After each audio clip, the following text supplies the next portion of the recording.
بسم اللہ الرحمن الرحیم۔ مرکز الحرمین الاسلامی ستیانہ روڈ فیصل آباد سے آپ کا میزبان میاں طاہر آپ کے پسندیدہ پروگرام فتاوی آن لائن کے ساتھ حاضر خدمت ہے۔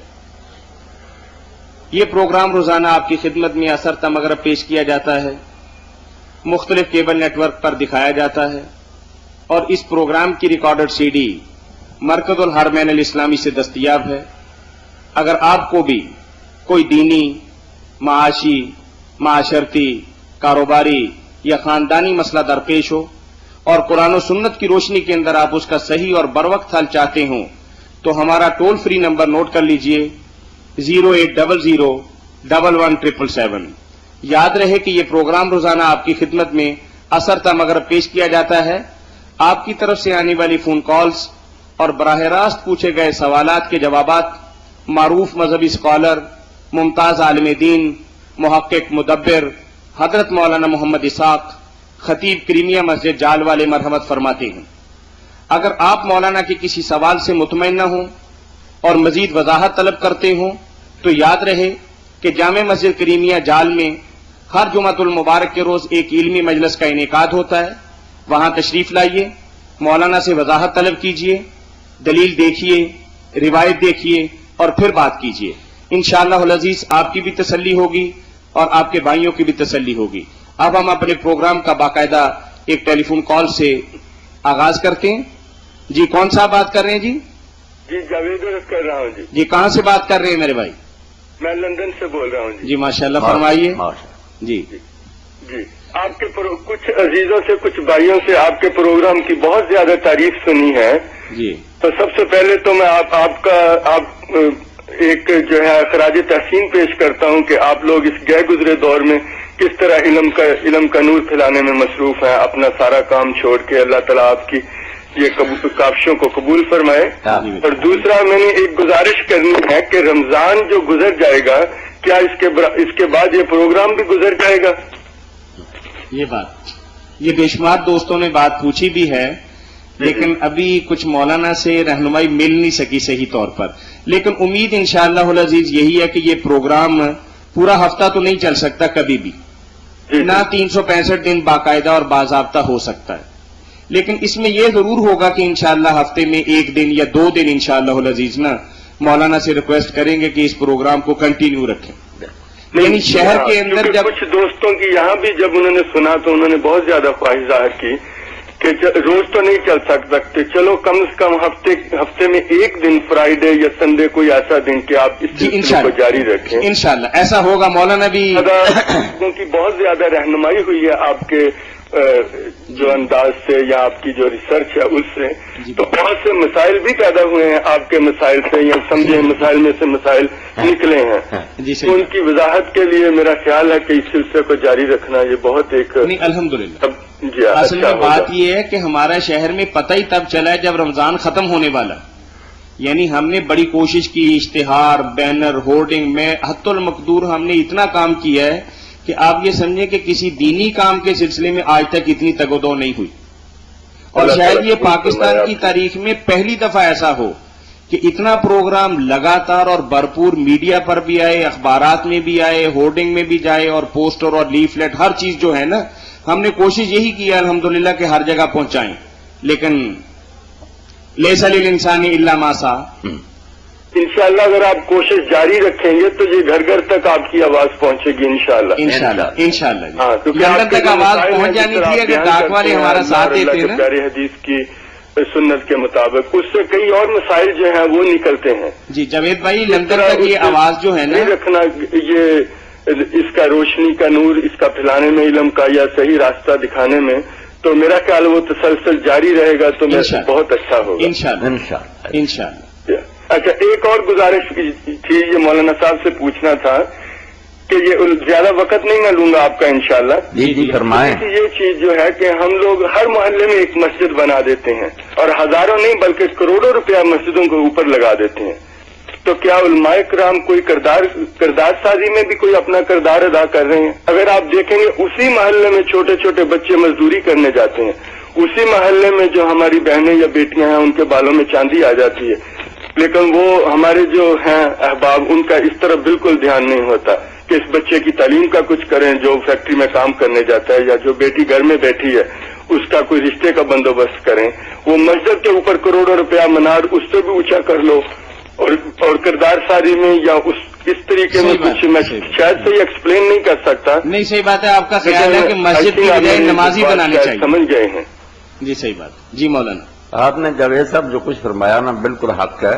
مسجدیں اتنی عالی شان بنانے کی کیا ضرورت ہے؟ یہ تو اللہ کے رسول علیہ السلام نے قیامت کی علامات میں سے اس کا ذکر کیا کہ لوگ اسی طرح بنائیں گے مسجدوں کو جیسے یہود نصارہ نے اپنے گرجے اور عبادت خانے بنائے. تو یہ زخرفہ جو ہے ان کا پر رنگ و روغن اور اتنی دولت ضائع کرنا بالکل ٹھیک بات ہے کہ مساکین اور اس طرح بچیاں بیٹھی ہیں، بچے لوگوں کے جو بیچارے چھوٹی عمر میں تعلیم سے محروم رہ جاتے ہیں. تو ہونا تو یہی چاہیے کہ لوگ مسئلے سادہ بھی ہو تو کوئی بات نہیں. عہد رسالت میں بالکل سادہ تھی مگر ایمان تھا، پوری دنیا میں غلبہ حاصل ہوا. اب مسئلے محلے میں بنی ہوئی اور کئی جگہ تو جاوید صاحب واقعی ضرورت بھی نہیں ہے کہ مسجد پاس ہی ہے، صرف ایک اپنا روزگار کا ذریعہ بنا دیتے ہیں کہ ایک دکان کھل جاتی ہے اور وہ ساری عمر نہ مکمل بھی نہیں ہوتی، پیسے سمیٹتے رہتے. بالکل آپ کی تجویز پر حق ہے کہ یہ بچیوں اور چھوٹے بچوں کے بارے میں فکر مند ہونا چاہیے. وہ سرمایہ امت کا، اور بچیاں تو جہاں وہ ساری امت کی مشترکہ ہیں، وہ بیٹھی رہیں تو کتنی خرابی کی بات. بڑی خوشی ہوئی. اللہ تعالیٰ آپ کو خیریت سے رکھے، آپ کے دوستوں کو بھی اللہ تعالیٰ اور ہم سب کو بھی دین پر قائم و دائم رکھے. بہت مہربانی، جزاک اللہ. بہت شکریہ. پہلے ایک چھوٹا سا سوال میں اپنے لیے پوچھوں گا جی کہ میرا جو بزنس ہے اس میں کبھی ایسا ہوتا ہے کہ کچھ میرے ریگولر کسٹمر ہیں، تو میں کچھ ایک بندے کو جو پرائس بتاتا ہوں، سم ٹائم مجبوراً دوسرے بندے کو اسی چیز کی پرائس مجھے تھوڑی زیادہ کر بتانی پڑتی ہے کیونکہ وہ میرا ریگولر کسٹمر ہے اور مجھے پتا ہے کہ یہ مجھے بہت پریشان کرتا ہے، بہت میرے ساتھ جو ہے نا وہ نیگوشیبل کرتا ہے سودے بازی کے، نہیں جی اتنے لو اتنے لو. وہ سم ٹائم مجھے اتنی آفر کرتا ہے جو میری کاسٹ کے بالکل قریب ہوتی ہے. تو اس طرح ایک ہی چیز جیسے ایک ڈائننگ سیٹ ہے، میں ایک بندے کو 100 پاؤنڈ بتاتا ہوں، دوسرے کو 120 پاؤنڈ بتاتا ہوں کیونکہ مجھے پتا ہے اس نے مجھے 60 ہی آفر کرنے. تو کیا اس طرح اسلام میں یا شریعت میں اس کی گنجائش نکلتی ہے کہ ایک ہی چیز کی دو ڈفرینٹ پرائسیں بتائی جائیں؟ ہاں جاوید صاحب، جب آپ جانتے ہیں کہ یہ گاہک جو ہے تنگ کر کے آخر اصل قیمت پر آئے گا بلکہ اس سے بھی کم قیمت پر خریدنا چاہے گا تو آپ دو قیمتیں بتا سکتے ہیں، اس میں کوئی شرن حرج نہیں. کاش کے دور ایسا ہوتا کہ آپ ایک ہی بات کہتے اور سارے لوگ اس پر رک جاتے، مگر ایسا نہیں. تو پھر آپ کو کاروبار میں ایسا ہی کرنا چاہیے کہ جو لوگ تنگ کرنے والے ہیں ان کو زیادہ بتائیں، آہستہ آہستہ وہ آ جائیں گے اصل قیمت پر، کوئی حرج نہیں ہے اس میں. جزاک اللہ جی، جزاک اللہ. بس آخر میں دعا کی درخواست کے ساتھ اللہ خیریت سے رکھے. بہت مہربانی جی. السلام علیکم وعلیکم السلام ورحمۃ اللہ وبرکاتہ. لندن سے. جی مولانا. جی الحمدللہ. ایک صاحب نے ہمیں سوال بھیجا ہے کہ حضرت نبی کریم صلی اللہ علیہ وسلم پر ایک یہودی عورت نے جادو کیا تھا. نبی پر جادو سے اس کی فرائض کی ادائیگی کے اندر تو کوئی تعطل واقع نہیں ہوتا؟ وضاحت فرما دیجیے. جب ایک واقعہ صحیح سند سے ثابت ہو تو اس کے بارے میں عقلی اشکالات پیدا کر کے اس کا انکار یہ کوئی مناسب بات نہیں. جب تاریخی طور پر یہ حقیقت ثابت ہے اور حدیث میں موجود ہے. جی السلام علیکم. جی اگر کوئی آدمی چاہے کہ پچھلی زندگی کی جتنی نمازیں قضا ہوئی ان کی قضائی دے سکتا ہے؟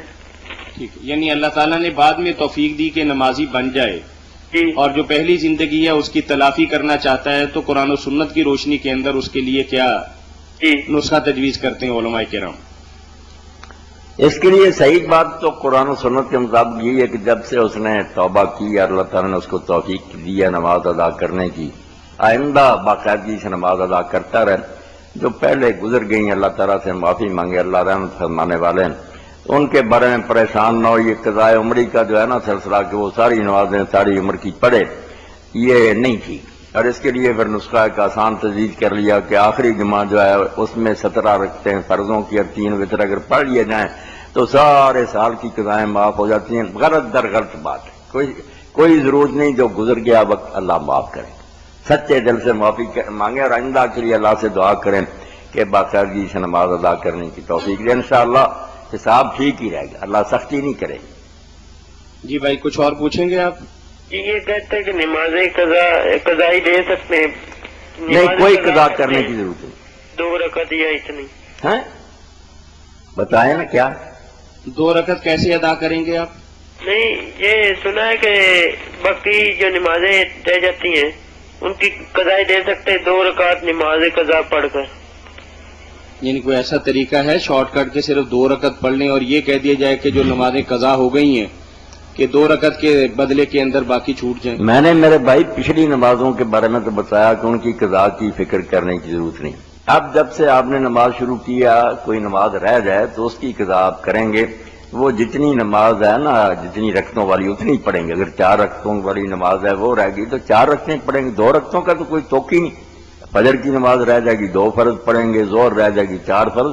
جتنے فرض ہیں اس نماز کے اتنے ہی ادا کریں گے تو پھر وہ قضا ہوگی.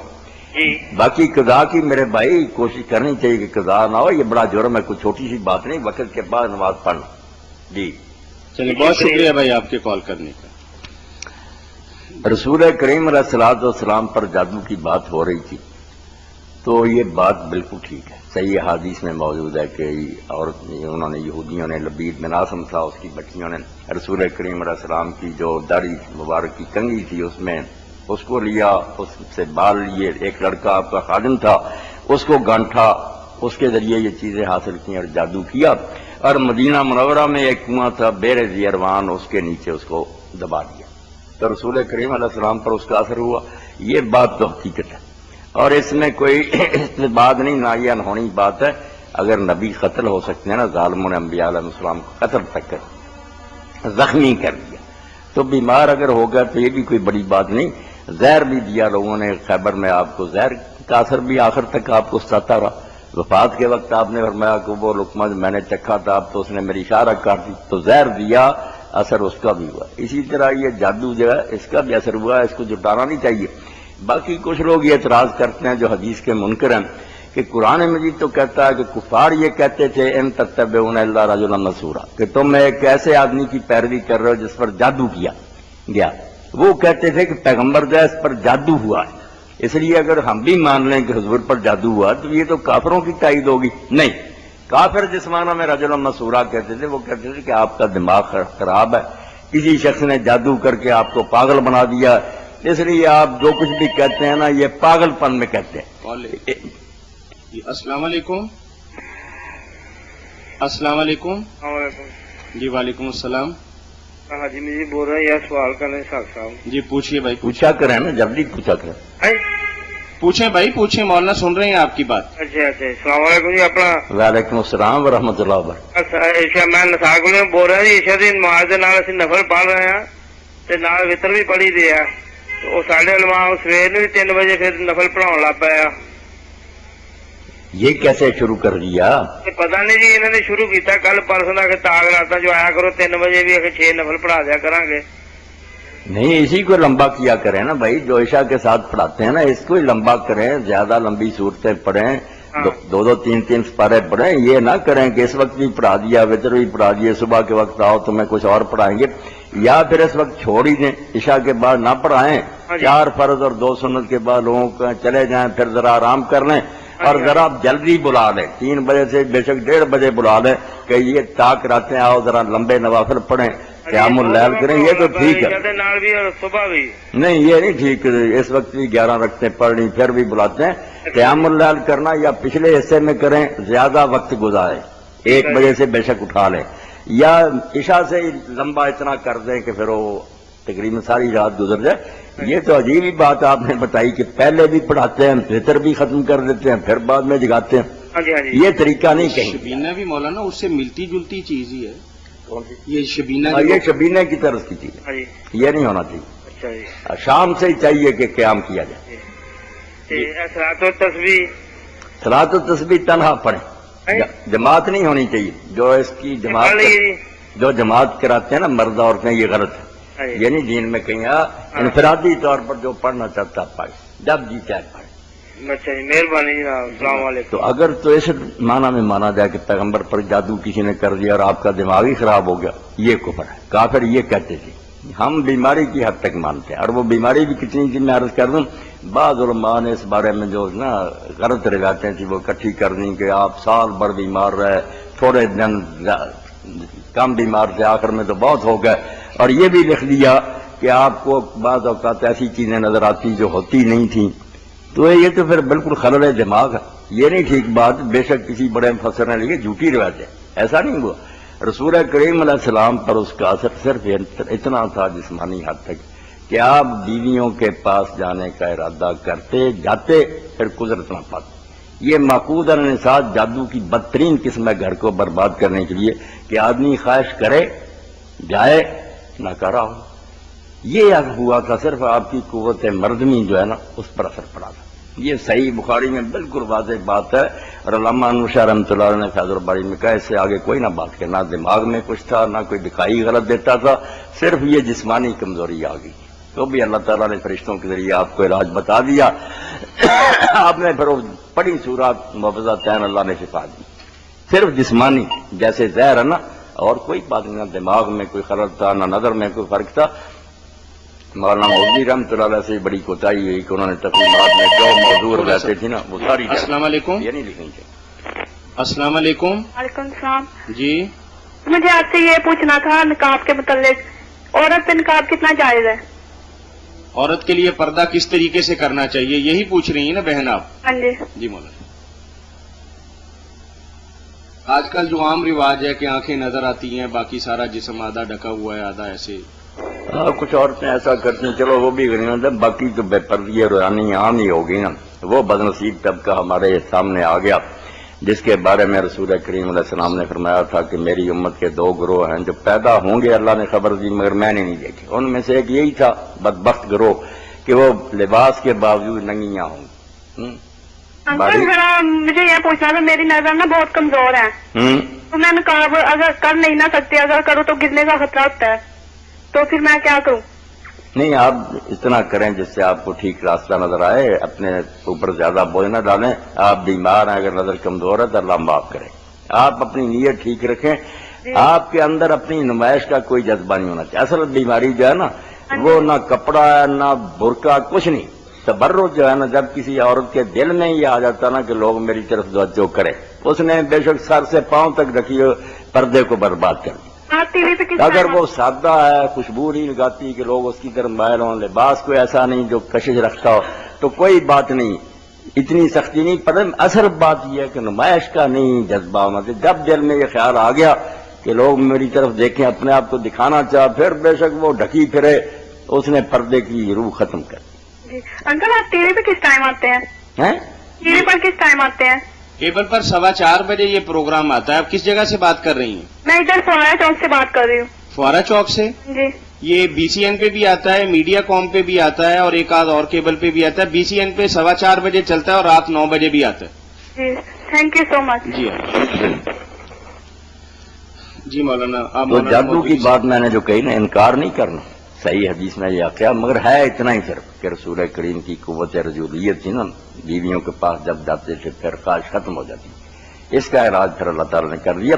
نہ کوئی آپ کی نظر میں فرق پڑا تھا کہ خواہ مخواہ چیزیں آپ کو نظر آتی تھیں، نہ دماغ میں کوئی خرابی تھی کہ آپ سمجھتے تھے میں نے یہ کام کیا نہیں کرتے تھے، ایسا نہیں، بس صرف اتنا تھا۔ اور یہ بیماری اگر زہر دیا جا سکتا ہے، نبی کو زخمی کیا جا سکتا، قتل کیا جا سکتا، تو اس سے کیا قیامت آتی؟ وہ رجل مسحور جو فرعون کہتا تھا نا کہ موسیٰ تو پاگل ہے، اس طرح کا اگر کوئی کہے نبی پر جادو تو ہم بھی کہتے ہیں گمراہ۔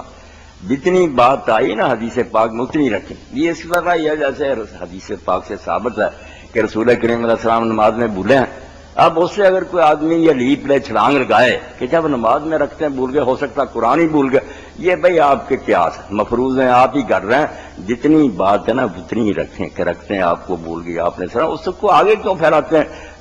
دین نے کہیں نہیں کہا کہ رسولہ کو سارا دین بھول گیا تھا، جتنی بات قرآن و حدیث میں آئی اس کا انکار بھی نہ کریں اور اس کو زیادہ وسعت بھی نہ، اسی حد تک رکھیں۔ روایت میں تو صرف یہی آتا ہے کہ صحابہ کرام کو نہیں پتا تھا کہ اللہ کے نبی صلی اللہ علیہ وسلم نے خود بتایا کہ جی بعض اوقات مجھے اس طرح کی یہ کیفیت آتی ہے، لوگوں نے نہیں پہچانا کہ اس طرح کا کوئی عمل اللہ کے نبی کے ساتھ ہوا۔ وہ بھی نہ سال تھا نہ 6 ماہ، چند دن کی بات تھی۔ نہیں تو اس میں جن مفسرین نے سرے سے اس حدیث بخاری کا انکار کیا، وہ قاضی ابوبکر جساس پر نہیں، تدبر قرآن کے اندر بھی یہی بات ہے. تدبر قرآن میں بھی مین حسن صاحب نے ایسا ہی کیا. واضح الفاظ کے اندر کہا ہے کہ بخاری کی اگر اس روایت کو صحیح مان لیا جائے تو نبوت پر فرق آتا ہے. نہیں، کوئی فرق نہیں ہے. میں نے جو وضاحت کر دی نا کسی حد تک نہیں، وہ وضاحت تو بالکل صحیح ہے، لیکن انہوں نے بخاری کی روایت کا انکار کر دیا. بس وہ پہلے سے چلا آ رہا تھا. حنفی عالم تھے قاضی ابوبکر الجساس، انہوں نے احکام القرآن لکھی. پہلے انہوں نے ضرورت کی، شیعہ اور امام سلامہ تبرسی نے مجمع بیان میں کی، وہی بات ان لوگوں نے لے لی.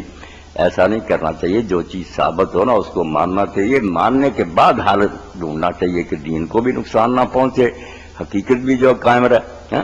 اگر ہم اس طرح کرنا شروع کریں کہ اس سے ہم پر اعتراض آتا، ہم حدیث سے منکر ہو جائیں، تو غیر مسلم تو کہیں گے نا عیسائی کہ اب گھر پر آئی بات تو آپ انکار کرتے پھرتے. یہ نہیں جان چھڑانے کا کوئی طریقہ. جو ہے ہماری کتابوں میں صحیح سند سے ہو وہ اس کو مانے، پھر میدان میں ڈٹ جائیں کہ آؤ بھائی جو اعتراض اس پر کر جائیں اس کا جواب دیں گے. سلیب جنگ تو یہ ہے، آپ مورچہ ہی چھوڑ دیں اور پیچھے ہٹ جائیں کہ نہیں یہ بات ہی غلط ہے، تو یہ تو آپ نے ہار مان لی. کافروں کی بات ہے، آپ مان گئے کہ واقعی ہمارے دین میں غلط بات ہے. یہ نہیں اسلائی صاحب نے ٹھیک. نہیں، تفہیم القرآن میں تو سید مودودی رحمۃ اللہ علیہ نے یہی لکھا ہے کہ نبی کریم صلی اللہ علیہ وسلم کے بارے میں کسی صحابی نے نہیں بتایا کہ پہلے سورت کو اس طرح پڑھا تھا، ان ایام کے اندر آیات کو خلط ملط کر کے یہ پہلی آیات کو بعد کے اندر پڑھا، اس لیے کوئی فرق نہیں پڑتا نبوت پر. نہیں، یہ تو انہوں نے خیر اچھا کیا کہ احتیاطی، مگر ساتھ ہی کیا نا کہ یہ سال بڑھ رہا اور پھر اس میں ایسا تھا کہ آپ کو دکھائی دیتا کہ یہ کوئی چیز ہے حالانکہ نہ ہوتی.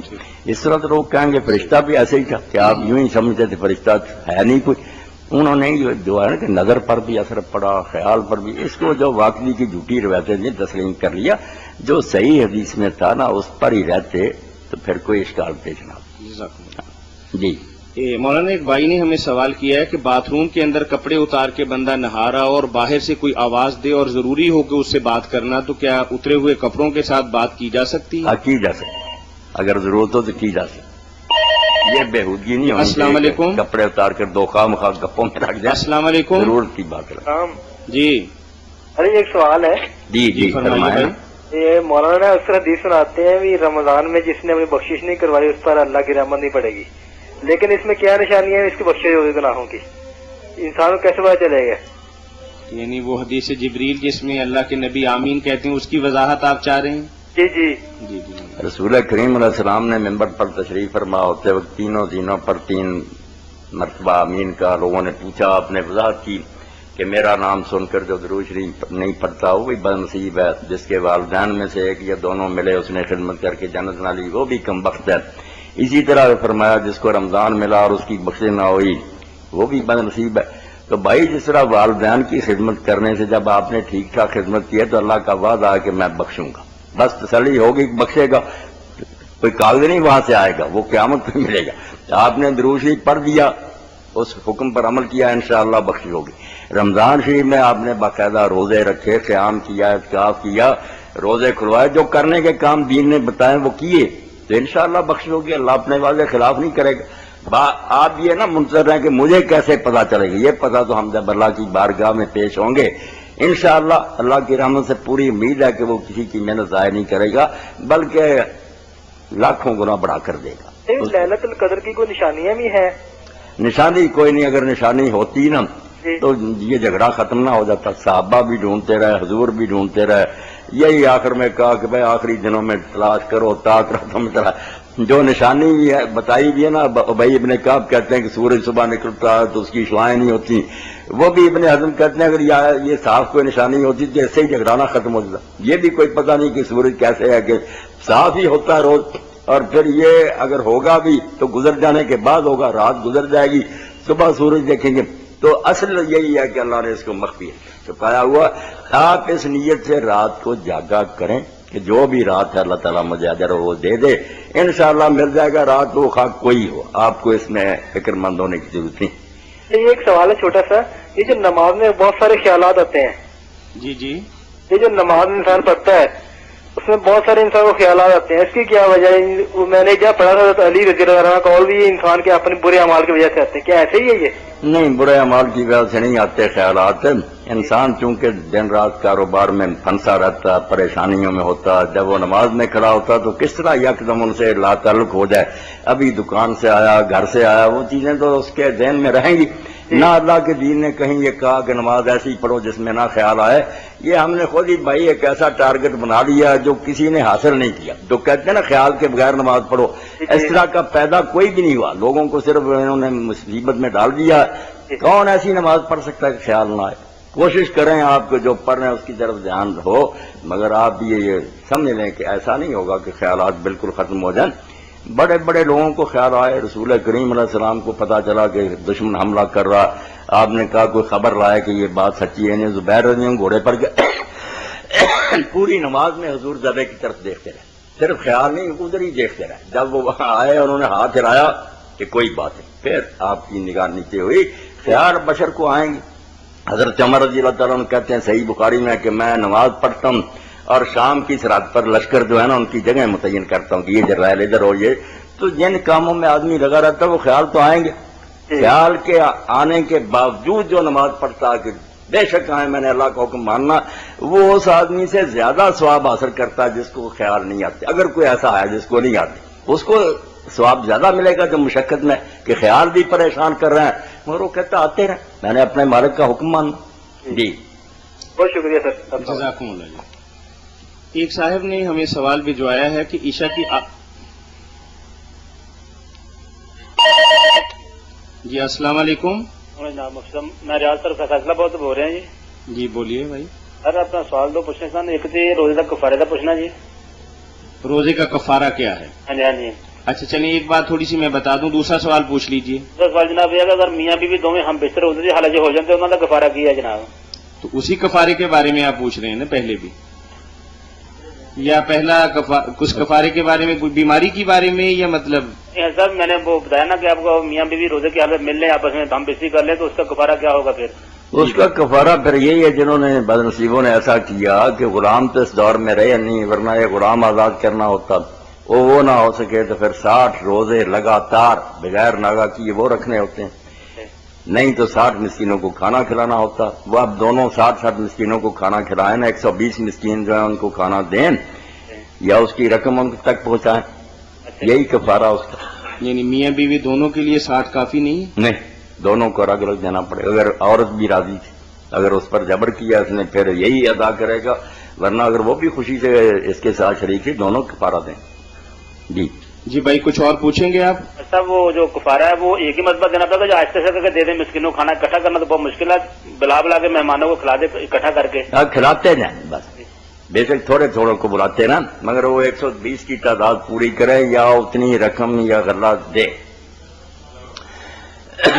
جی بھائی کیا کہا حضرت صاحب نے, تو یہ کیا کرنا ہے اس کا؟ جی کیا کہا کیا کرنا ہے, یہ 120 پورا کریں آہستہ ایسا کر کے؟ ہاں پورے کر لیں آہستہ آہستہ کر کے, 10 15 15 20 کر کے نا. اچھا جی. جیسے گھر کے اندر گنجائش ہو بٹھا کے جس طریقے سے کھلانا چاہیں تو جائز ہے مولانا. اچھا جو مرضی کھلا دیں ان کو. اچھا کھلائیں گے کھانا تو ہونا چاہیے نا جو اوسطن آپ کھاتے ہیں, جس کھانے کا آپ کے گھر میں رواج ہے نا وہ کھانا دینا چاہیے. یہ تو نہیں کہ ان کو ادنا دیں, نہ آدھا ہی دینے کی ضرورت ہے. جناب انشاءاللہ. جی بہت شکریہ بھائی. جی ایک صاحب نے ہمیں سوال بھیجا ہے کہ میں عشاء کی نماز کی آخری 2 رکعتوں کے اندر شامل ہوا. جب میں نے امام کے سلام پھیرنے کے بعد اپنی نماز دوبارہ شروع کی تو اب جو میری 2 باقی ہیں اس کے اندر میں فاتحہ کے ساتھ کوئی اور سورت بھی ملا کے پڑھوں گا یا خالی فاتحہ کے بعد رکوع و سجود کر کے نماز کو مکمل کر لوں گا؟ جو بات دلیل کے مطابق ہے وہ تو یہی ہے کہ آپ صرف سورہ فاتحہ اس میں پڑھیں گے. آپ کی پہلی دوسری گزر گئی, بے شک اس میں فاتحہ ہی تھی نا اکیلی, آپ کی وہ پہلی دوسری تھی وہ گزر گئی, یہ تیسری چوتھی اس میں صرف فاتحہ. مگر چونکہ صحابہ کرام میں سے حضرت عبداللہ ابن عمر رضی اللہ عنہ کا حتیٰ کہ وہ بعد میں جو رکھتے پڑھتے تھے ان میں بھی صورت ملاتے تھے, اس لیے قول صحابی کو ترجیح دیتے ہوئے میں کہتا ہوں کہ وہ جو ہے نا دلیل کی بات کہ ہے تو وہ رکھتے اس کی پہلی جو اس نے جماعت کے پاس پائیں آ گئے ہیں آخری, مگر ان کے عمل کی وجہ سے بہتر ہے کہ وہ صورت پڑھے, شک سے نکل. جزاکم اللہ. ایک صاحب نے ہمیں سوال کیا ہے کہ میں نے کسی آدمی کی رقم دینی ہے, مجھے اچھی طرح پتا ہے کہ میں نے اس کے کتنے پیسے دینے, لیکن اسے اچھی طرح یاد نہیں, اور وہ اب کم پیسوں پہ آمادہ ہے تو وہ کہتا ہے کہ چلیں اس پہ اتفاق کر لیتے ہیں کہ آپ اتنے پیسے مجھے دے دیں, جبکہ مجھے یقین کامل ہے کہ میں نے یہ رقم اس سے زیادہ دینی ہے, لیکن اب وہ کم پہ راضی ہے تو میرے ادا کرنے کے ساتھ کیا حقوق العباد کی ادائیگی ہو جائے گی؟ آپ کو واضح طور پر اسے بتانا چاہیے نا کہ در حقیقت میں نے آپ کے پیسے اتنے دینے ہیں. اس کے بعد اگر وہ راضی ہو کے کام لے لے پھر ٹھیک ہے. اگر اس کو بیچارے کو یاد نہیں ہے اس لیے وہ سمجھتا میرے تھوڑے تھے، وہ تھوڑے پر راضی ہو رہا ہے، حقیقت اسے معلوم ہو تو راضی نہ ہو، پھر تو نہیں یہ حق العباد ادا ہوگا. بتا پورا دیں، اس کے بعد بے شک وہ کچھ بھی نہ لے، چھوڑ دے سارا، یا تھوڑا لے لے، وہ اس کی مرضی. پتہ ہونا چاہیے کہ میری اتنی اماؤنٹ. جزاکم اللہ. السلام علیکم. جی ارے یتیم اور مسکین میں فرق ہے؟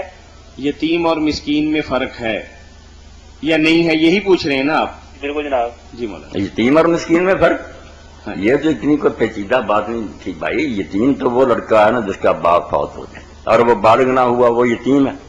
ہو سکتا ہے وہ صاحب جائیداد ہی ہو، باپ بہت جائیداد چھوڑ گیا ہو، وہ ضروری نہیں کہ مسکین ہی ہو. مسکین ہوا ہے جس کے پاس کچھ نہیں ہے. اچھا جی. ہاں وہ تو عام آدمی بھی ہو سکتا ہے نا، اس کے لیے یتیم ہونا تو ایک ہی ہو گیا نا پھر؟ نہیں، یتیم ہے جس کا باپ فوت ہو جائے اور وہ بھی بالغ نہیں ہوا. مسکین وہ ہے جس کے پاس کوئی دولت نہیں ہے. اچھا جی. یہ تو غریب آدمی کو کہتے ہیں نا مسکین ہے. غریب اور مسکین ایک ہو گئے. ہاں، فقیر و مسکین جو ہے نا یہ دونوں تقریباً ہم مانا آ جاتے ہیں. ان میں بھی ذرا فرق کرتے ہیں کہ جس کے پاس مالی کمی ہے، مال نہیں اس کے پاس، وہ فقیر ہے.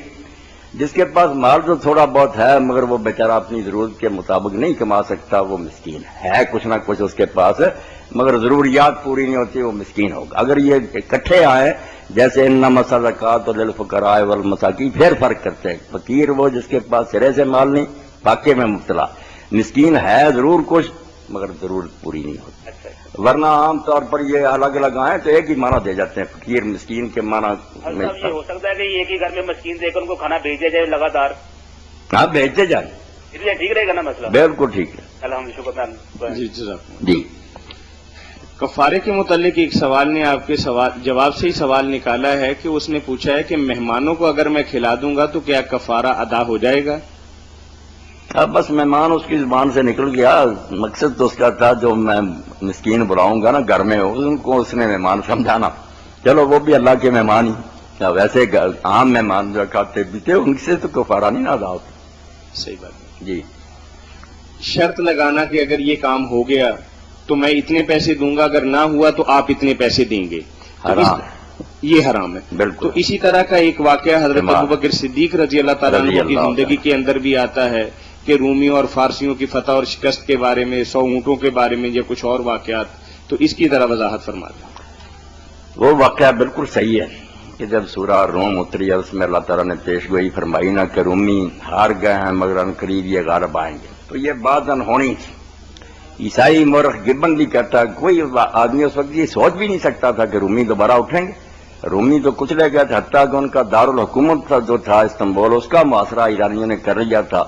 تو کیسر نے منت سماجی تھی کہ میری جان بخشی جائے، تو کسرا ایران نے کہا کہ نہیں، زنجیریں پہنا کر میرے دربار میں حاضر کیا جائے گا، اپنے یسوع مسیح پر لعنت کرے گا اور پھر میں جان بخشنی چاہوں گا. بالکل عاجز آ گیا بیچارہ.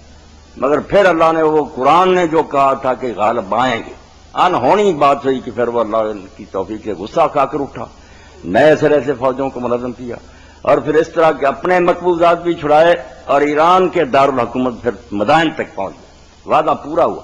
مگر یہ وعدہ جن حالات میں قرآن نے بیان کیا کوئی مان نہیں سکتا تھا کہ ایسا ہوگا چند سالوں میں یہ روم پھر غالب آ جائے گا.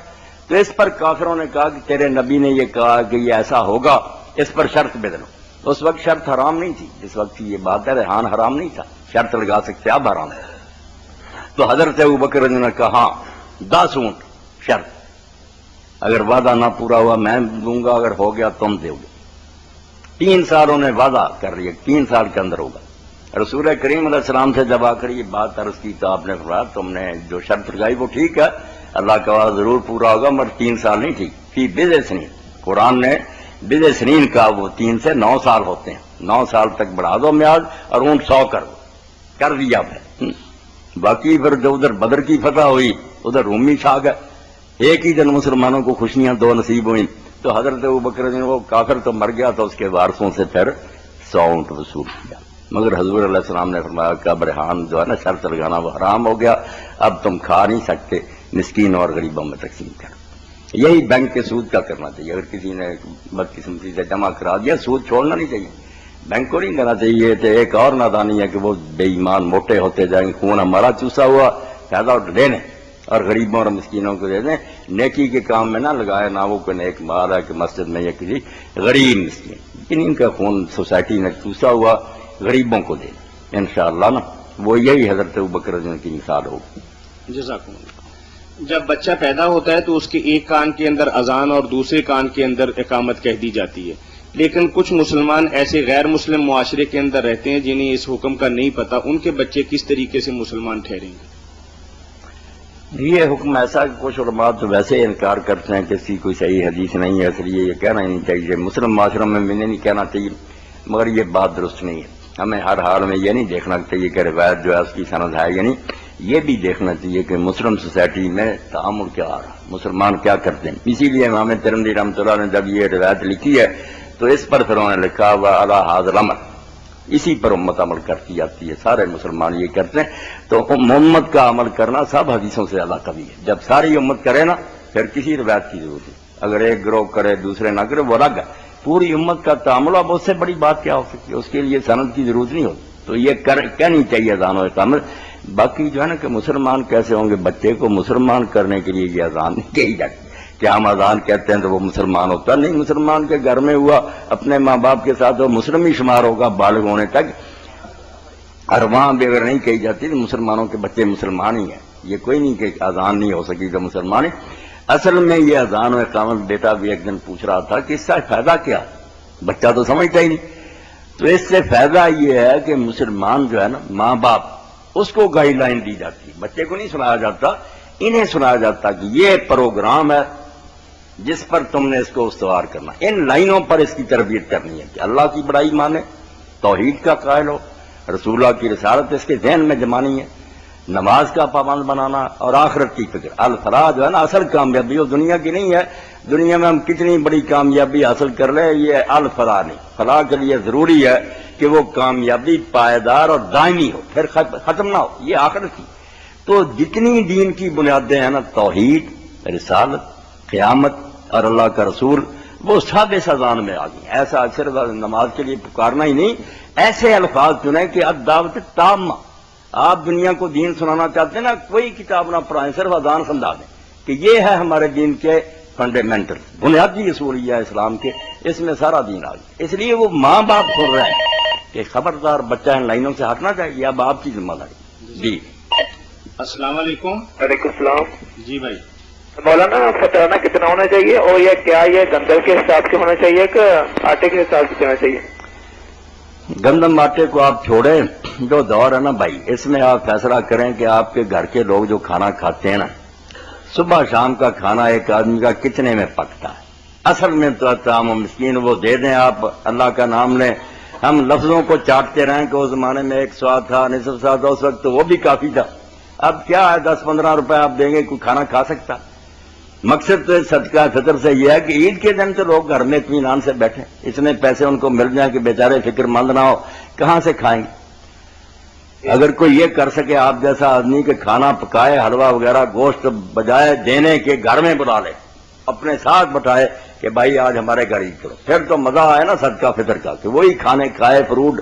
اگر 10-15 روپے دے دیے, وہ بھی دل تنگ کر کے مسئلہ پوچھتے ہیں کہ تھوڑے سے تھوڑا, یہ صدقے کی روح کے خلاف. صدقہ تو ہے کھلے دل سے دینا. صدقہ کا مفہوم ہی ہے سچا ماننا, اللہ کے وعدوں کو صدق سے نکلانا. جس نے مانا کہ ایک پائی بھی دوں گا تو اللہ کے ہاں ہزاروں گنا بڑھے گی, وہ دلیری سے دیتا, وہ دیکھتا کتنے پیسے, وہ زیادہ دیتا. یہی بات حضرت ابن عباس رضی اللہ عنہ نے کہی تھی بصرہ میں کہ لوگوں اب اللہ نے تمہیں فراخی دیا, زیادہ سے زیادہ دیا کرو, کیوں دل تنگ کرتے, اللہ کا دیا ہی دینا. تو دے دیں اپنے بھائیوں کو عید دیکھیے نا, زیادہ 35-40 سے دعائیں نہ ضرور, اس سے کم کیا کھائیں گے بیچارے. جی کچھ اور پوچھیں گے بھائی؟ بس مہربانی. جزاکم اللہ. جی مولانا, ایک بھائی نے ہمیں سوال بھیجا ہے کہ فرائض کے علاوہ کون سی ایسی سنتیں یا السلام علیکم. السلام علیکم جناب. وعلیکم وعلیکم السلام. السلام ورحمۃ اللہ. یہ ٹی وی میں جو واز کے لیے عورتیں آتی ہیں, جی جی, یہ تو کیا یہ مردوں کو ان کو سننا جائز ہے, نعتوں وغیرہ یا کوئی بھی تقریر وغیرہ کرتی ہیں؟ ٹیلی ویژن کے کچھ پروگرام لگتے ہیں کہ جس میں عورتیں تقریر بھی کرتی ہیں، مسائل کا حل بھی بتاتی ہیں، واز بھی کرتی ہیں، نعتیں بھی پڑھتی ہیں، تو بھائی پوچھ رہے ہیں کہ ان کا سننا مردوں کے لیے جائز ہے؟ مردوں کا سننا تو جو ہے یہ اتنی بڑی کوئی بات نہیں، عورت کی آواز عورت نہیں ہے، جو مشہور ہے کہ عورت کی آواز بھی پردہ، ایسی نہیں بات، امہات المومنین بھی لوگوں کو آواز کرتی تھی پردے کے پیچھے، اور بہت اما عائشہ کا تو مدرسہ ہی تھا، ابھی تفسیر پڑھ رہے ہیں لوگ، ابھی حدیث کے لیے آئے ہوئے ہیں، فقہ پوچھ رہے ہیں، یہ کوئی بات نہیں، دین کی خدمت عورتیں بھی کریں، مگر بدقسمتی یہ ہے کہ جس طرح یہ آتی ہیں ٹیلی ویژن پر، تو انہوں نے اصل میں بے پردگی پھیلانے کا یہ بہانہ سوچا ہے کہ نعت کے پردہ میں نہ اس طرح ان کو باہر لاؤ، اس پر تو لوگ اعتراض نہیں کریں گے، اس طرح آگے چلا جائے گا معاملہ، بد نیت لوگ۔ اللہ تو کہتا ہے کہ گھروں میں رہو، اور حضور صلی اللہ علیہ وسلم فرماتے ہیں کہ سب سے بہتر جگہ عورت کے لیے اپنے گھر کی گہرائی ہے، اندر رہے، نمازوں تک کے لیے بھی کہا، باجماعت نماز سے ان کا گھر میں نماز پڑھنا بہتر ہے، اس لیے ہونا تو یہی تھے۔ مرد ختم ہو گئے کہ وہ مسائل نہیں بیان کر سکتے یا نعتیں نہیں پڑھ سکے، عورت کو چاہتے ہیں کہ یہ بے پردہ ہو، اریاں کرنا چاہتے ہیں، اس کے لیے ڈونگر چاہتے ہیں، تو اس سے پرہیز ہی کرنا چاہیے، بچنا چاہیے، ان کی تصویریں دیکھے گا، شکل دیکھے گا، برے خیالات۔ پروگرام ٹیلی ویژن پر دین کے حوالے سے اس طرح کے چل رہے ہیں کہ عورت کا پردہ تو بہت دور کی بات ہے، کمپیر کے سر کے اوپر دوپٹہ بھی نہیں ہوتا، نہیں رہے، اور سارا گلا نظر آ رہا ہے، کانوں میں بالیاں لٹک رہی ہیں، ہر قسم کی اوریانی عرفات، اور یہ وزارت مذہب بھی امور ایسا کر رہی ہے، مذہب کے نام پر ہی ڈونگر چھایا ہوا۔ کہاں وہ بات تھی جو امام بہقی رحمۃ اللہ نے لکھی ہے کہ آپ نے ایک دن فرمایا کہ عورت کا بہترین وصف کون سا، سوچ کر آنا اور بتانا، کل میں پوچھوں گا۔ لوگ گئے اپنے اپنے گھروں میں، فکر مند تھے، کہ حضرت علی رضی اللہ عنہ بھی سوچ میں تھے، تو سیدہ فاطمہ نے پوچھا کہ علی کیا بات ہے، کہا آپ کے ابا جی نے یہ سوال کیا، کل بتانا، تو کہا اتنا کہہ دینا، میرا نہ ذکر کرنا، کہ عورت کا بہترین وصف یہ ہے کہ ساری زندگی اس نے اپنے خاوند کے سوا کسی کو نہ دیکھا ہو، اور اس کو اس کے خاوند کے سوا کسی نے نہ دیکھا۔ جب یہ بات صبح بیان کی تو حضور نے کہا علی سچ بتانا، یہ جواب تیرا یا میری بیٹی کا؟ فرمایا اللہ کے رسول آپ کی بیٹی کا۔ کیا کریں، بالکل قیامت آ گئی، سیلاب ہے جس میں بہتے جا رہے ہیں، چیختے چلا رہے ہیں، مگر نتیجہ کوئی نہیں۔ یہ ظالم جو ہے نا ڈرائیونگ سیٹ پر بیٹھے ہوئے لے جا رہے ہیں گاڑی کو گنگا کی طرف، مکے سے انہوں نے رخ موڑ دیا۔ اب یہ بھی بدقسمتی کہ بولنے بھی نہیں دیتے، جگہ جگہ جاسوس ہیں، رپورٹ میں لکھ رہا ہے، کہنے بھی نہیں دیتے کہ غلط ہو رہا۔ اللہ ہی رحم فرمائے۔ بھائی کچھ اور پوچھیں گے آپ؟ نہیں سر، جزاکم اللہ جی۔ رکعتوں کے بارے میں جی السلام علیکم۔ وعلیکم السلام ورحمۃ اللہ وبرکاتہ۔ جی جناب مولانا حکیم عارف سلفی بول رہا ہوں۔ محمد جی۔ عارف سلفی صاحب، جی بول فرمائیے۔ رہے سلفی صاحب جو بتائیں۔ سورہ توبہ ہے جو، اس کے شروع میں بسم اللہ کیوں نہیں ہے؟ اس کی کیا حکمت ہے؟ سورہ توبہ کے شروع میں جی سورہ توبہ جو ہے نا، اس کے شروع میں بسم اللہ سے کیوں نہیں آغاز ہوا اس کا؟ اس کی کیا وجہ ہے؟ حکیم صاحب، مولانا کے جواب سے پہلے میں ایک بات آپ کے لیے اور دیگر بہن بھائیوں کے لیے عرض کر دوں کہ یہ سوال جو ہے نا بے شمار دفعہ گزر چکا ہے، مولانا تفصیل کے ساتھ اس کا جواب دے چکے ہیں۔ اس پروگرام کی ریکارڈڈ سی ڈی مرکز الحرمین الاسلامی سے دستیاب ہے، پوری وضاحت اور تسلی تو اس کے اندر ہوگی، لیکن پھر بھی مولانا آپ کے لیے مختصراً جواب ضرور دیں گے۔ مہربانی۔ مختصر جواب سے حکیم صاحب آپ کی تشفی بھی نہیں ہوگی اور نہ کوئی نتیجہ نکلے گا۔ جو طاہر صاحب نے کہا نا کہ یہ جواب تفصیل سے گزر چکا، سیڈیز تیار ہو رہی ہیں، آپ خرید رہے ہیں، اور یہ دے بھی سہیل بہت ارزاں قیمت پر دے رہا، اللہ تعالیٰ اس کو اجر دے، آپ لے لیں۔ ایک دوسرا سوال ہے، ہاں سورہ یوسف میں جہاں برہان کا لفظ آیا ہے، جی، اللہ تعالیٰ کہتا ہے ہم نبی یوسف کو برہان نہ دکھاتے تو معاملہ جو الٹ ہو جاتا، یہ برہان کیا چیز ہے؟ بالکل حضرت یوسف علیہ السلام کے قصہ میں ہے کہ اگر اس نے برہان نہ دیکھی ہوتی تو وہ بھی ارادہ برائی کا کرتا۔ اب اس بارے میں مفسرین نے کیا سارائیاں کی ہیں اور لمبے چوڑے قصے لکھے ہیں کہ جبریل علیہ السلام بھی آئے، انہوں نے بھی روکا، مگر آپ ان کے کہنے پر بھی نہیں رکے۔ آواز ایک پرندہ آ کر دیوار پر بیٹھا، اس نے بھی روکا، پھر بعد نہیں آئے۔ آخر میں آپ کے والد جو تھے وہ اللہ تعالیٰ نے دکھائے، یعقوب علیہ السلام منہ میں انگلی لیے کھڑے تھے اور کہہ رہے تھے بیٹا تو کیا کرنے لگا؟ تو ایسی باتیں لکھی۔ کچھ تو اس سے بھی آگے چلے گا کہ آپ نے ساری چیزوں کے باوجود ہزار بند کھول دیا اور بیٹھ گئے غلط جگہ۔ یہ جبریل علیہ السلام نے دیکھا کہ اب تو معاملہ حد سے گزر گیا، انہوں نے پشت پر ہاتھ پھیرا، اس سے منی جو تھی وہ گر گئی، پھر آپ بچے۔ خرافات اور بےہودگی کی حد کر دی، اللہ کے پیغمبر کی توہین میں کوئی کسر چھوڑی نہیں۔ نبیوں کے قصے گنڈوں کے واقعات ان لوگوں نے بنا دیے. اصل میں بات سلفی صاحب یہ ہے کہ کوئی وہاں نظر نہیں آیا، نہ کوئی ایسی بات. ایسی چیزوں سے اللہ نے بچانا تو ہمیں بھی بچا سکتا تھا. آ جائے جبریل ہمیں روک دے، ہم بھی روک دیں. یہ کیا پیغمبر کا کمال ہوا؟ وہ برہان جو تھی وہی ہے جو قرآن مجید نے بیان کی کہ یوسف علیہ السلام سے جب اس عورت نے برا خیال ظاہر کیا، آپ نے سنتے ہی کہا معاذ اللہ انہ ربی، توبہ توبہ، میں یہ کام کر سکتا ہوں، وہ میرا رب ہے اللہ، وہ دیکھ رہا ہے. یہ برہان رب ہے کہ وہ اللہ کا پیغمبر تھا. اس نے پہلے دیکھنے سے مراد آنکھوں سے دیکھنا نہیں، بصیرت. وہ نے اتنی سمجھ تھی کہ اللہ دیکھ رہا ہے، اللہ کو جواب دینا. یہ ہتھیار تھا ان کے پاس جس کو اللہ کہتا. اگر یہ چیز نہ ہوتی تو بھی گمراہ ہو جاتا. سیدھی سی بات تھی، قرآن میں ہی تھا کہ معاذ اللہ انہ ربی انہ لا یفلح الظالمون، غلط کام کرنے والے جو جڑے ان کا بیڑا پار ہوگا. یہ برہان تھی، دلیل تھی، روشنی تھی جو یوسف علیہ السلام کو حاصل تھی. صورت شکل کوئی نہیں نظر آئی. جی حکیم صاحب کچھ اللہ اور تعالیٰ آپ کی زندگی میں، ایمان میں، عمل میں برکت دے. اللہ آپ کو اجر دے. جزاکم اللہ خیر. چلیے بہت جی. شکریہ آپ کا صاحب. جی مولانا، ایک صاحب نے سوال پوچھا ہے کہ دن رات کی نمازوں کے اندر فرضوں. جی السلام علیکم. وعلیکم السلام. جی بھائی. یہ ایک سوال تھا پوچھنا. پوچھیں. یہ فرض نماز کے بعد جو عام معمول بنائے گئے عام مسجدوں میں جماعت جب ہوتی ہے تو امام صاحب دعا کراتے ہیں. یہ قرآن و سنت کی روشنی میں پوچھنا ہے مولانا صاحب سے. قرآن و سنت کی روشنی کے اندر مولانا اس کا 5 دفعہ جواب دے چکے ہیں اور اس پروگرام کی ریکارڈڈ سی ڈی مرکز الحرمین الاسلامی سے دستیاب ہے. آپ لیجیے اور اس میں سے پوری وضاحت دیکھ لیجیے. چلو مہربانی، ہم ٹی وی نہیں دیکھتے نا، اس لیے میں فون پہ پوچھا تھا. چلو کوئی بات نہیں. چلو میں بتا دیتا ہوں کہ قرآن و سنت کی روشنی میں بھائی یہ دعا جو نا ہاتھ اٹھا کر اجتماعی ثابت نہیں ہے. اگر کوئی یہ دعویٰ کرتا ثابت ہو تو ہمیں بھی بتا دے. ہمیں سنت سے کوئی بوجھ نہیں، معذلہ ہم تو طالب ہیں کہ حضور کا. چلو ٹائم پھر لگے گا. جو دوسرا سوال ہے میرا، یہ کہ میرا بیٹا ہے حنزلہ، اس کی عمر ہے نا یہ 20 اکتوبر کو 7 سال کا ہو گیا وہ. جی. اب اس کو ہم نماز کے لیے کہتے ہیں، وہ کبھی تو شوق کے ساتھ ہمارے ساتھ شوق سے چلا جاتا ہے مسجد میں، اور کبھی جب کہتے ہیں تو وہ انکار کر دیتا ہے. تو آپ یہ بتائیں کہ یہ ہمارا کیا فرض بنتا ہے کہ ہم اس کو کس طرح سکھائیں اور کب اس کے اوپر نماز فرض ہوگی؟ اس کے لیے بھائی کوئی ایسا نسخہ نہیں تجویز کیا جا سکتا جو ہر جگہ کارآمد ہو. وہ 7 سال کا بچہ ہو گیا، دیکھیں نا آپ نے کہا کہ وہ کبھی انکار بھی کر دیتا. یہ نہ ضرورت اس کو کرنے دیں، نہ کوئی ایسا طریقہ کریں جس سے وہ نہ کرنا شروع کر دے. پھر تو ہو سکتا ہے گمراہی ہو جائے. بس ایسا ہی پیار محبت سے طریقہ ہے کہ آپ جا رہے ہیں ساتھ سے اس کو لے لیا. اگر کبھی نہیں بھی پڑی تو نہ سر 10 سال کے بعد آپ نے فرمایا سختی کرو، مگر اس کو مسجد میں لے جانا شروع کریں نا، ساتھ لے جایا کریں، واز کی مجالس میں بھی لے جائیں، جمعہ بھی سنیں، انشاءاللہ ٹھیک ہوگا. دعا بھی کرتے رہیں، مگر یہ بالکل نہ کریں کہ اس کے منہ سے نہ نکل جائے کہ میں نہیں پڑھوں گا. یہ موقع نہ اس کو دے. ایسی سختی نہ کہ ٹال دیں اس وقت. اللہ فضل فرمائے بچہ بگڑ نہ جائے. جی جزاک اللہ. ایک صاحب نے سوال پوچھا ہے کہ فرائض نمازوں کے جو فرائض ہیں ادائیگی کر لی، کوئی ایسی رکعتیں یا سنتیں بھی ہیں کہ اگر نہ پڑھی جائیں تو بندہ گنہگار ہوگا؟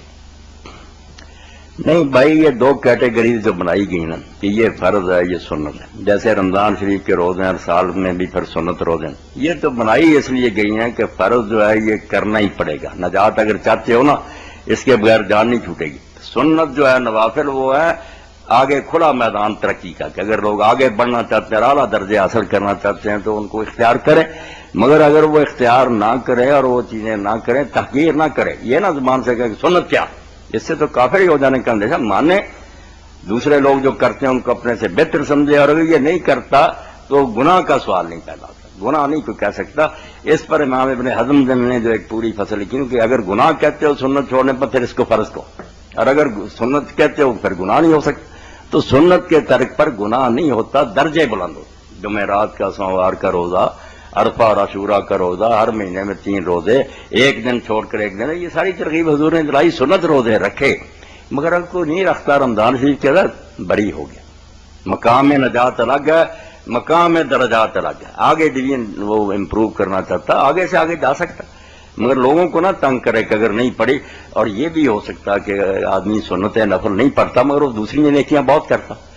جیسے امام ابو حنیفہ رحمۃ اللہ نے کہا کہ جو عالم دین سکھاتا نا لوگوں کو، اس کو چاہیے سب سنتے ترک کریں، فرض پڑھے بعد میں بیٹھ جائیں، لوگوں کو مسائل بتائے. یہ صاف فقہ کی کتابوں اندر کی. اور امام شافعی رحمۃ اللہ علیہ فرماتے ہیں کہ یہ سنت اور نفل پڑھنے سے علم حاصل کرنا زیادہ افضل. نیکیاں کئی طرح کی نا بھائی، ایک ہی تو نہیں طریقہ کہ رکھتے ہی پڑھتا رہے. جی جزاکم اللہ. ملک عارف علی صاحب شہزاد کالونی سے ہمیں سوال بھیجا ہے جی کہ میں شوگر اور ہیپاٹائٹس کا مریض ہوں. اللہ شکر. مہربانی فرما کر مجھے کوئی وظیفہ بھی بتا دیں اور میرے لیے دعا بھی فرمائیں کہ اللہ تعالیٰ مجھے صحت و تندرستی عنایت فرمائے. آمین. اللہ صحت دے. صحت اور عافیت سے سارے دین و دنیا کے کام ہوتے ہیں. آپ میرے بھائی کم از کم یہ کریں کہ صبح و شام نا 131 مرتبہ نا یا سلام اللہ تعالیٰ کے اس میں پاک جانا یہ پڑھیں. اول آخر درود شریف پڑھیں. انشاءاللہ کسی بیماری میں مبتلا ہوں گے نا علاج بھی کریں، وہ بھی اللہ کا حکم ہے. مگر یہ سارے مریض حضرات جو ہے نا بلکہ تندرست بھی یہ کریں کہ یا سلام ضرور کہتے رہے. اللہ تعالیٰ کو جس کام کے لیے پکارنا اس کے لیے مناسب اسم پکارا جائے نا. جیسے درخواست پر وکیل لکھ دیتے ہیں کہ یہ اختیارات جو ہیں جس عدالت کے اس کے تحت ہم درخواست دے رہے ہیں. اسی طرح کہ آپ رزق چاہتے ہیں رزاق کہہ کر پکاریں، سلامتی چاہتے ہیں سلام کہیں، تو یہ بہت اچھا ذکر ہے. نیک لوگ اور علماء امت بتاتے ہیں کہ تندرستی کے لیے صبح و شام 121 بار 31 یا سلام درود شریف اول آخر پڑھیں. اللہ شفا دے، تندرستی دے میرے بھائی. جزاکم اللہ.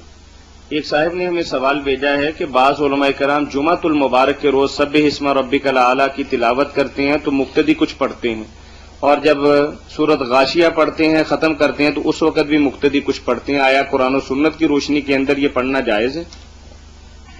کچھ لوگ تو سرے سے جواب نہیں دیتے، وہ بھی نہیں ٹھیک بات. جو چیز سنت سے ثابت ہے صحابہ کرام رضوان اللہ علیہ اجمعین کے عمل سے بھی وہ ثابت ہے، کرنی چاہیے. مگر کرنی صرف امام کو چاہیے. احادیث میں جو کچھ ملتا ہے نا صحابہ وہ یہ کہ جو پڑھتا تھا نا آیت وہ جواب دیتا تھا، پچھلے نہیں دیتے تھے. سب اسم ربک الاعلی امام کہہ کر سبحان ربی الاعلی کہتا. اور جو ہے نا حالت آقا بعد اس وہاں نہیں کوئی آیا ذکر. وہ لوگوں نے اپنی طرف سے ایک دعا پڑھنی شروع کر دی، اللہ حاسبنی حسابنی سے. نہیں، یہ نہیں حدیث پاک میں یہاں آئی، یہ آپ نے تشہد میں پڑھی. حدیث پاک میں آتا کہ جب اتحیات پڑھتے تھے نا آخری، وہاں جو دعائیں آپ نے پڑھی ان میں یہ بھی پڑھتے تھے، اور بہت اچھی دعا اللہ حاسبنی حسابا یسیرا. اسی پر اما عائشہ صدیقہ رضی اللہ تعالیٰ نے آپ سے سوال کیا، جب آپ نے فرمایا نا کہ جس سے پوچھ گچھ ہوئی سوال ہوا وہ برباد ہو جائے گا، تو انہوں نے کہا یا رسول اللہ دعا تو آپ بھی کرتے ہیں اور قرآن بھی کہتا ہے کہ حاسب حسابا یسیرا. چلو آسان ہی ہوگا، حساب تو سب کا ہوگا. آپ کہتے ہیں جس کا حساب ہوا وہ مارا گیا. آپ نے فرمایا نہیں عائشہ، حساب سے مراد میری ہے، اگر پوچھنا شروع کر دیا نا اللہ نے کیوں کیا اور پھر نہیں بچ سکتا. اگر صرف پیش ہوئے کاغذ نکال دی تو آسان حساب یہ ہے کہ عرض آئیں گے اللہ تعالیٰ آگے مثل گزار دے گا. یہ دعا بہت عمدہ ہے، مگر یہاں نہیں ثابت. دو ہی موقع ہیں جہاں صحیح حدیث میں آیا ہے کہ آپ نے پڑھا، ایک یہ اور ایک سورہ قیامہ ہے، اس میں آخر میں جاتا نا الیس ذالک بقادر علی ان یحیی الموتى، وہاں سبحانک فبلا کہنا چاہیے. یہ دو ہیں سبح اسم ربک الاعلی، اور وہ تین کے ساتھ بھی نہیں ثابت ہوا، یہ ضعیف ہے. السلام علیکم. السلام علیکم. وعلیکم السلام ورحمۃ اللہ. جی جانور جڑے ہوندے جی حلال جانور جی انہاں دی جڑے فضلات نے فضلات انہاں دے بارے کی بعض جگہ لکھیا دیکھا کہ حلال ہوندے ہیں. نہیں، حلال تو میرے بھائی کسی نے نہیں لکھا، نہ آپ نے کہیں پڑھا کہ حلال جانوروں کے فضل حلال ہوتے ہیں. حلال نہیں، پاک لکھا ہوگا کہ حلال تو ہوتا نا کہ وہ کھالی جائے چیز. نہیں، ایسا تو نہیں، کوئی بھی نہیں کھاتا، نہ کسی نے حلال کا. پاک کہ کپڑے کو لگ جائیں، بدن کو لگے ہوئے ہیں تو پھر دھونے کی ضرورت نہیں. دھولے صفائی کی خاطر تو اچھا، ورنہ نماز ہو سکتی. یہ پاک لکھتے ہیں کہ ان کے جو فضلے ہیں نا وہ ناپاک نہیں ہے جیسے دوسرے جانور. یہ پاک، پاک کا مطلب ہے ان کے دھونے میں اتنے تکلف کی ضرورت نہیں، لگے ہوئے بھی ہوں. اور آپ حیران ہوں گے کہ امام ابو حنیفہ رحمۃ اللہ علیہ نے تو یہاں تک کہا کہ یہ حلال جانور جو ہے نا ان کا گوبر اور پیشاب جو ہے نا چوتھائی حصہ کپڑا اتنا تک بھیگا ہوا نا آپ نماز پڑھ سکتے ہیں. اس سے اندر اگر ہے چوتھے سے کم نماز پڑھ سکتے. آسانیاں. لوگ نماز نہیں پڑھنا چاہتے، بہانے ڈھونڈتے ہیں. ان کے لیے کہا کہ بھائی حلال جانوروں کے ساتھ ہمارا واسطہ ذمہ دار لوگوں کا ڈیلی. اگر وہ بیچاروں کو کہا جائے کہ نہیں کپڑے فرید ہو گئے تو نماز کب پڑھیں گے پھر؟